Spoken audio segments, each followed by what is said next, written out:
Libo-libo ang nakiisa sa tao ng Angels Walk for Autism para ipanawagan ang karapatan ng mga may autism. Isa sa mga nakiisa si beauty queen Michelle Marquez T. Narito ang aking chika. Isang lakad para sa pag-unawa, isang komunidad para sa pagmamahal. Ginising ng pag-asa at pagkakaisa ang umaga sa isang mall sa Pasay City para sa taunang Angels Walk for Autism. Libo-libong individual mula sa iba't ibang panig ng bansa ang nagtipon-tipon.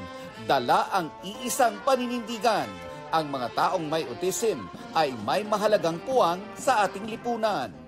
Kapag nakikita ng mga tao ang mga taong may autismo na masaya, na kayang mag-perform, nagkakaroon ng trabaho, may kakayahan sa art, hindi po sila kailangang magtago, hindi sila kailangang kinahihiya ng kanilang pamilya.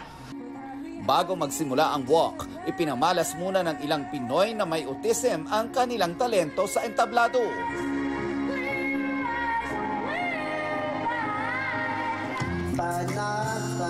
Kasama rito ang anak ni Candy Pangilinan na si Kentin, na buong puso ang naging performance. Mula entablado hanggang sa mismong audience, ipinagkalat ang saya at sigla. Backup singers pa ang kanyang mami at mga tita na sina Janice and Jelly de Belen at Carmina Villaruel. Nakilahok din sa pagdiriwang si Kapuso Beauty Queen Michelle Marquez D, na mas lalong pinalakas ang mensahe ng inclusivity sa pamamagitan ng kanyang performance kasama ang ilang dancers with autism.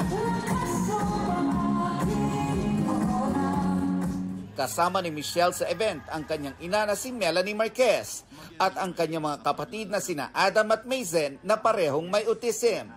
This was my life even before pageantry, and I used Miss Universe to amplify that, to put my advocacy on a global stage, and of course the country on a global stage as well.